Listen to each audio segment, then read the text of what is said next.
So we're gonna feed our starter. You wanna keep your starter healthy. This starter has been in the fridge for a couple of weeks, and if I wanna bake bread tomorrow, I wanna make sure that it's alive and healthy. If it's only a couple of days old and in your fridge, you might have luck to just use it and go ahead and mix your leaven the night before. But if you wanna make sure it's really healthy, a healthy starter does the rise and fall through a cycle. And you can do this, you can feed your starter a couple of days or just the day of. But really, it's very forgiving. So we're gonna take a tablespoon of starter. I'm gonna give it a good goop. So that's good enough. Notice I'm just using a regular spoon. And then equal parts, 1/4 cup whole wheat flour.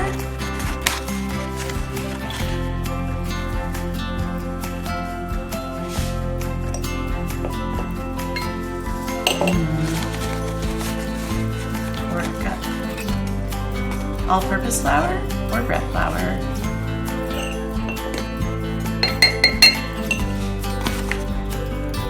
Take a half a cup of warm water.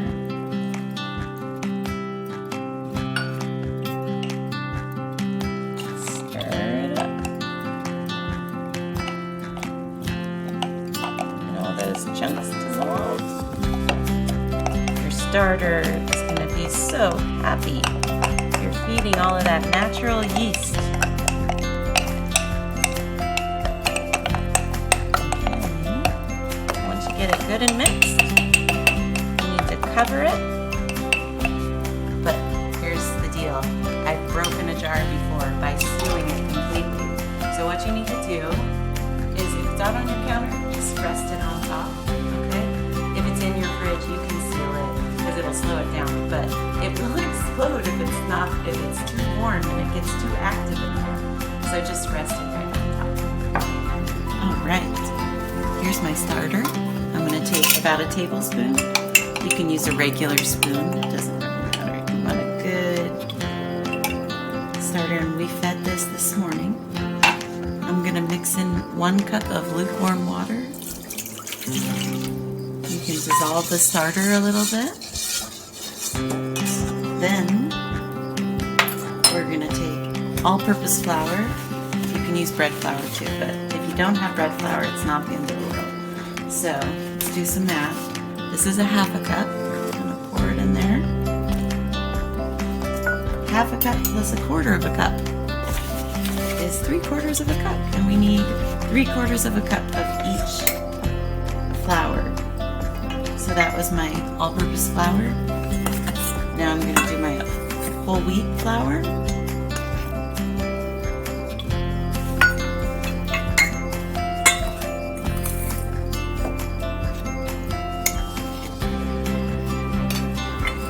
And once I have all these ingredients, I mix it up.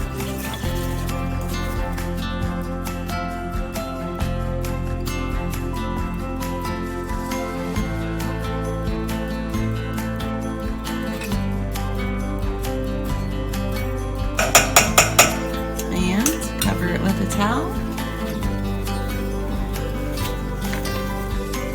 and go to sleep. Okay.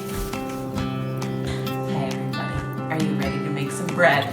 So it's the morning. We've had 12 hours of our leaven sitting overnight. Come here, closer.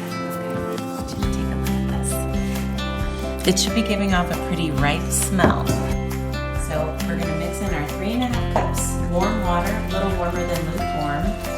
So remember the wrist test, you can see a little more sensitive. And then this is my 1 cup of leaven. It's nice stretchy. We're going to dissolve the leaven. Scoop up and get all that good stuff.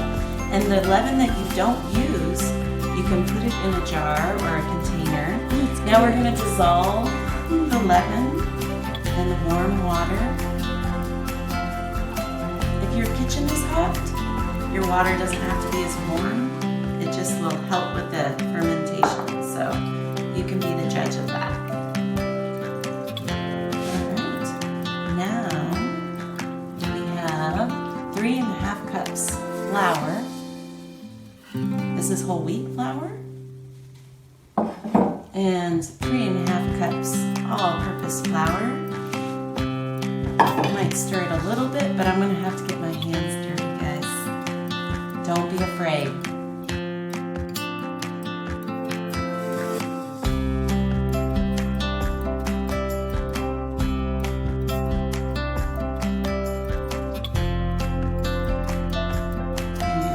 Start mixing in my salt. 1 tablespoon of salt. I want to make sure that salt is really mixed in. So at this point, I'm going to get my hands in there. It's really kind of sticky.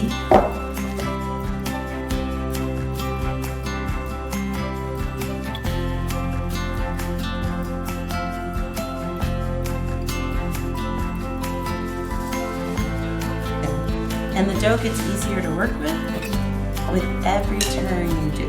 So we're gonna let that sit. And one nice thing that I like to use for a lid, if you're worried that it's gonna rise up and over, you can get another bigger bowl and put it on top as your lid. So I'll see you in about a half an hour and we'll do our turns. And what I'm gonna do, we waited a half an hour, and this happens every half hour. You get your hands in there and you're gently stretching the dough and flopping it over. That's called a turn. So you reach, stretch, and you flop.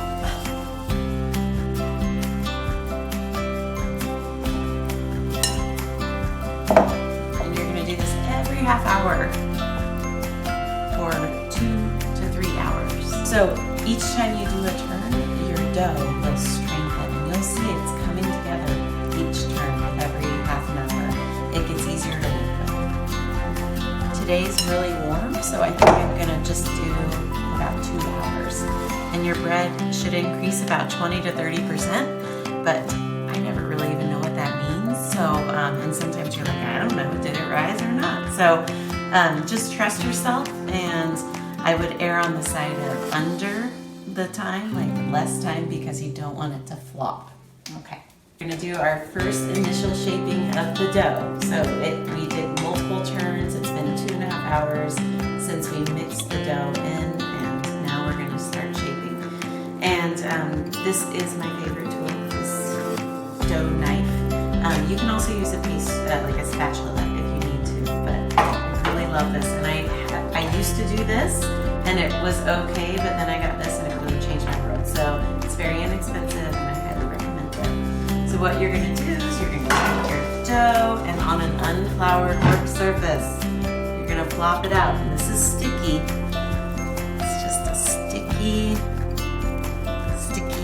mess. So don't panic. It's okay. Then what you want to do is you want to give it lightly flour, and you're going to divide it because we're going to make 2 loaves.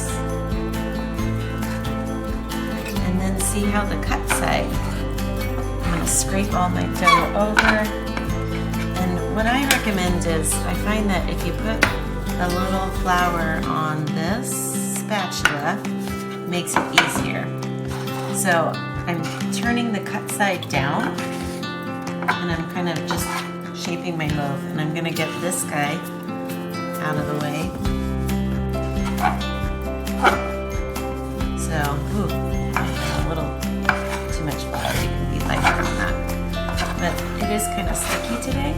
So what you do, once you get it kind of moving, is you're sort of stretching the outer. So you do a pull. See how it's sort of stretching the skin of the bread?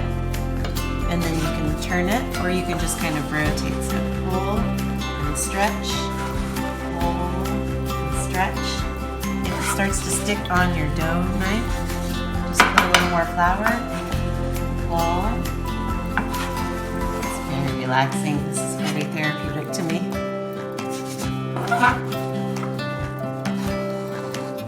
And I also want to emphasize I'm an amateur. So for any bread professional out there that is laughing at me, this is what I've developed. Okay, let's do the other. See, notice the seam, it's It's not the prettiest, but it's still gonna be delicious, and I'm still forming. And as you can see in this case, I definitely have a little more dough on this loaf, but that's okay.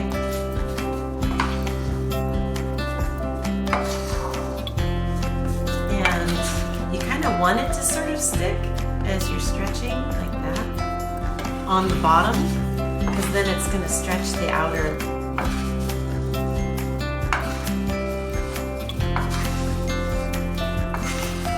And it just gets so fluffy and fun to work with.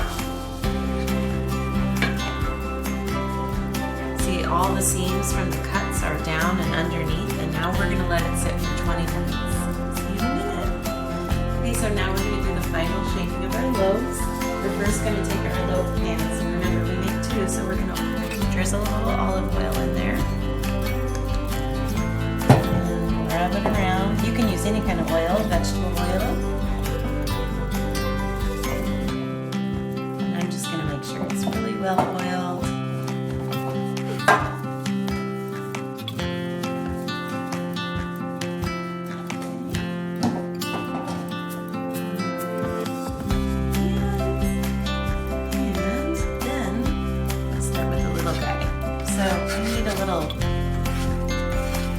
Dough knife to scrape this off, but gently. Oh, it's warm in here, so it's a little sticky. Put a little flour on my hands there. And this is amazing.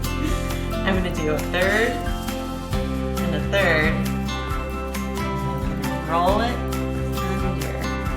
See this little seam here?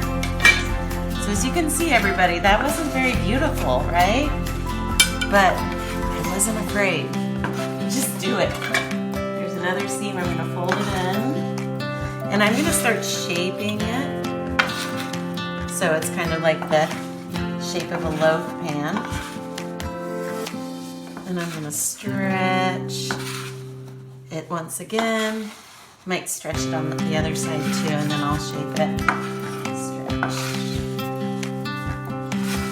Stretching that gluten, building the structure, so it'll form a nice crust.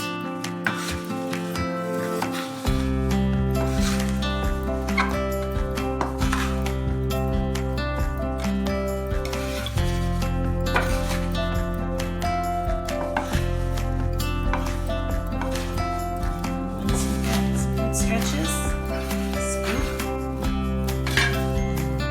lob it into your pan.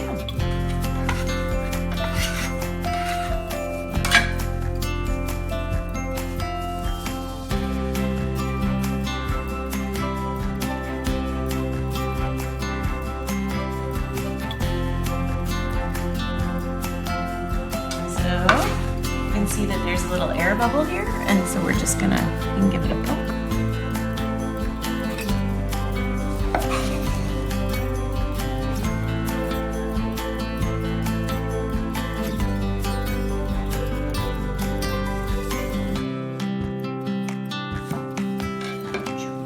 Okay, and then we'll let these sit.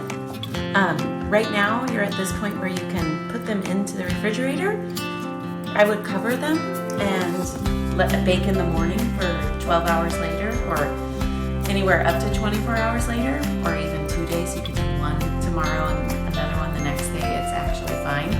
Or you can choose to bake them in 3 hours. I'm going to just bake them today in 2 hours. I think it's warm enough. Anywhere like 2, 3 hours, 4 hours, you can bake.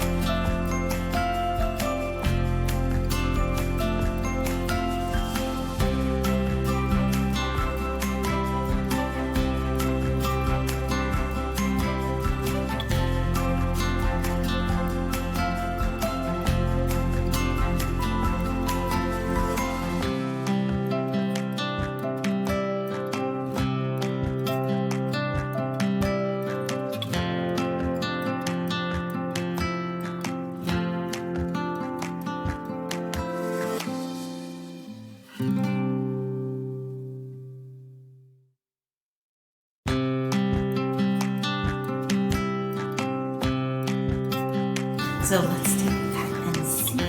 Oh my goodness.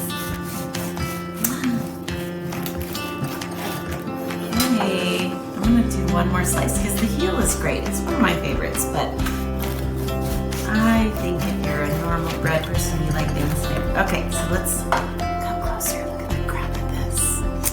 The crumb is pretty perfect, I think. It's got nice little air pockets to show that we did the proper movements and the turns, and we stretched it great. It rose nicely. Has a great smell.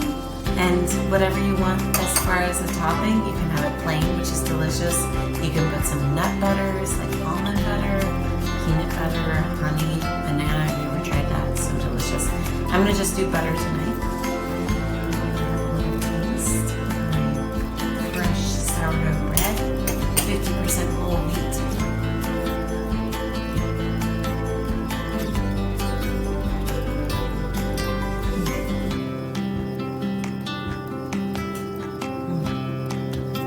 Sour, good texture. Would it be good with a tomato? Would it be good with cheese? Would it be good with banana, peanut butter, and honey? Oh yeah. Okay. I think we did a good job. The point of this, you guys, there's a little give with sourdough bread baking. People make it seem like it's so hard. You got some wiggle room. Okay, don't be afraid. You can do this. Everybody can do this. It's so economical. You save money. You buy bulk and flour. And you can have your own sourdough bread that tastes better than any store-bought bread. You know. Have a good night.